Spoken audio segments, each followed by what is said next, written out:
6 अगस्त 1945 को संयुक्त राज्य अमेरिका ने जापानी शहर हिरोशिमा पर परमाणु बम गिराया था। बम को लिटिल बॉय यानी कि छोटे लड़के के रूप में जाना जाता है। हिरोशिमा विस्फोट के 3 दिन बाद संयुक्त राज्य अमेरिका ने जापानी शहर नागासाकी पर दूसरा परमाणु बम गिराया था, जिसका कोड नेम फैट मैन यानी कि मोटा आदमी रखा गया था।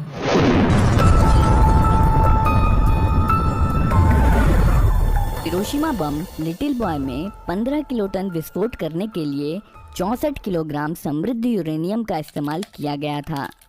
इसकी तुलना अगर नागासाकी बम फैटमैन से करें तो फैटमैन में 21 किलोटन का विस्फोट पैदा करने के लिए केवल 6.4 किलोग्राम प्लूटोनियम का इस्तेमाल किया गया था, जिसका मतलब है फैटमैन लिटिल बॉय की तुलना में ज़्यादा एफिशिएंट है। फैटमैन का निर्माण वैज्ञानिकों और इंजीनियरों ने मैनहट्टन प्रोजेक्ट के दौरान लॉस एलमोस प्रयोगशाला में किया था। मैनहट्टन प्रोजेक्ट के दौरान Robert Oppenheimer loss Alamos laboratory का निर्देशक था। उसे अक्सर परमाणु बम के पिता के रूप में जाना जाता है। बम की लंबाई 128 इंच की थी और इसका डायमीटर 60 इंच का था और इसका वजन लगभग 4.5 टन का था। इसके साइज का अंदाजा लगाने के लिए यहाँ पर एक आदमी को खड़ा किया गया है।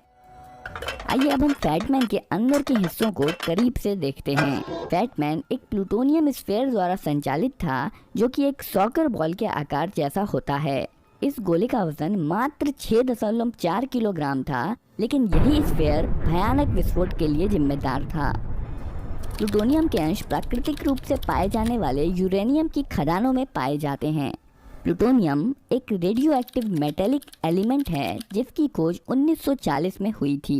प्लूटोनियम स्फीयर विस्फोटक पदार्थों से घिरा हुआ रहता है। ये विस्फोटक लेंसेज हैं।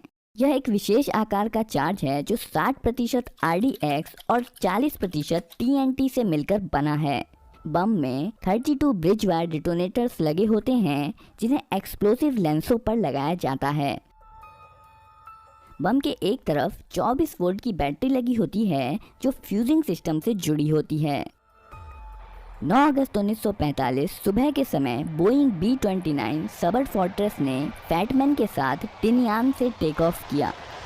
असल में पहले बॉम्ब गिराने का टारगेट जापान का कोकुरा शहर था, पर जब 7 घंटे उड़ान भरने के बाद जहाज टारगेट शहर के ऊपर आया, तब घने बादल और धुएं के कारण बॉम्बर्स कोकुरा शहर पर बम नहीं गिरा पाए और इसलिए उन्होंने अपना टारगेट बदलकर नागासाकी कर लिया। नागासाकी एक बंदरगाह शहर था, जो वर्तमान शहर से लगभग 170 किलोमीटर की दूरी पर स्थित था। यह 2,63,000 लोगों की आबादी वाला एक बड़ा शहर था। लगभग 17,000 फीट की ऊंचाई से फैटमैन को नागासाकी पर गिरा दिया गया। 47 सेकंड बाद फैटमैन लगभग 1600 फीट की ऊंचाई पर पहुंच गया। बम पर लगे हुए RG एंटीना द्वारा सिग्नल छोड़े गए, जिससे विस्फोट की सही ऊंचाई का पता लगाया गया। रडार एल्टीमीटर का उपयोग करके अंतिम रूप से सही ऊंचाई कंफर्म की गई। एल्टीमीटर से ऊंचाई का पता लगते ही 32 विस्फोटक ब्रिज वायर डिटोनेटर्स एक साथ बिजली की चिंगारी छोड़ते हैं, जिसके कारण सभी विस्फोटक एक साथ फट जाते हैं। विस्फोट के कारण मेटल कवर की मोटी परत अंदर की तरफ शॉक वेव पैदा करने में मदद करती हैं। मीडियम डेंसिटी वाला एल्युमिनियम पुशर इस शॉक वेव को अपने द्वारा अंदर की तरफ ट्रांसफर कर देता है। इसके बाद शॉक वेव एक बोरॉन से बने प्लास्टिक सेल से गुजरती है और अंदर के कंपोनेंट्स को कंप्रेस करती है। इसके बाद shock wave natural uranium tamper से पास होकर प्लूटोनियम स्फीयर को कंप्रेस करती है। प्लूटोनियम स्फीयर के बीच में 2 एलिमेंट्स पोलोनियम और बेरिलियम कंप्रेस हो जाते हैं और इस कंप्रेशन के कारण दोनों एलिमेंट्स आपस में मिल जाते हैं, जिसके कारण न्यूट्रॉन का एक विस्फोट हो जाता है। इसके लगभग 10 मिलीसेकंड बाद न्यूक्लियर चेन रिएक्शन शुरू हो जाता है। चेन रिएक्शन में न्यूट्रॉन प्लूटोनियम के एक एटम से टकराता है और प्लूटोनियम का एक एटम 2 में विभाजित हो जाता है। इस प्रक्रिया में 2 न्यूट्रॉन निकलते हैं और साथ ही साथ एनर्जी भी रिलीज होती है। ये दोनों न्यूट्रॉन फिर 2 प्लूटोनियम एटम से टकराते हैं, जिसमें 4 न्यूट्रॉन निकलते हैं और इस प्रकार चेन रिएक्शन शुरू हो जाती है। चेन रिएक्शन के कारण अचानक से बहुत ज्यादा मात्रा में एनर्जी रिलीज होती है और बम फट जाता है। बम को अगर जमीन पर फोड़ा जाता तो इसकी काफी एनर्जी धरती में चली जाती और इसका असर अपेक्षाकृत छोटे इलाके तक सीमित रह जाता। इसलिए फैटमैन को जमीन से लगभग 1600 फीट ऊपर हवा में फोड़ा गया ताकि ज्यादा से ज्यादा इलाके को तबाह किया जा सके। इस बम धमाके में लगभग 40,000 लोग मारे गए और जहां पर बम विस्फोट हुआ था उसके 8 स्क्वायर किलोमीटर के भीतर लगभग हर इमारत नष्ट हो गई। बम फटने के स्थान के पास खड़े लोग तुरंत ही भाप बनकर हवा में मिल गए। क्षति मुख्यतः 3 कारणों से हुई। पहला विस्फोट, दूसरा आग और तीसरा रेडिएशन। परमाणु बम से होने वाला विस्फोट एक्सरे द्वारा गर्म की हुई हवा के कारण हुआ, जिसे फायरबॉल कहा जाता है।